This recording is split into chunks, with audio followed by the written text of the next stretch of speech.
Hi there, I'm Joe Ty, CEO of Values Coach and author of the book, The Florence Prescription. And this is a special message for the faculty, staff, and students of the Touro University School of Nursing. And I want to thank all of you for taking the time to read the Florence Prescription and thinking about how that prescription can help you in your professional life, in your career, in your organizations. I especially want to thank you, Anne, for introducing the book to the university. I want to thank all of the managers, Brad, Brandy, all the rest of you, for taking what's in this book back to your organizations. And I want to thank all of you who are new to the profession for thinking about how can the lessons of this incredible leader, Florence Nightingale, help me be more effective, more successful in my career.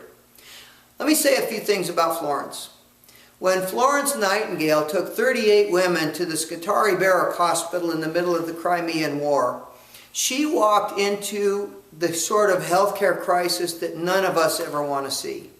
At the Scutari Barrack Hospital, the mortality rate exceeded 50%. One of every two British soldiers admitted to that place died, usually in agony, usually in filthy, dirty straw, in the uniform they had still been wearing on the battlefield.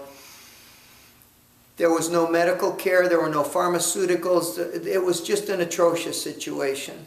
And in a 2-year period, Florence Nightingale, more than any other person, defined what it means to be a nurse. Established nursing as a true, legitimate profession. More than any other person, in a 2-year period, in the middle of a healthcare crisis, she created a blueprint for the hospital as we know it today. We desperately need to re-spark that spirit, that proceed until apprehended, can-do attitude, that leadership that Florence Nightingale brought to the Scutari Barrack Hospital. Because today we have a different kind of healthcare crisis, don't we? Of course, there's the crisis out there, healthcare reform, reimbursement, all the things we're going through. There's also a crisis in here, isn't there? Anytime you read an article or a book that has terms like incivility, bullying, nurses eat their young, that reflects a crisis within.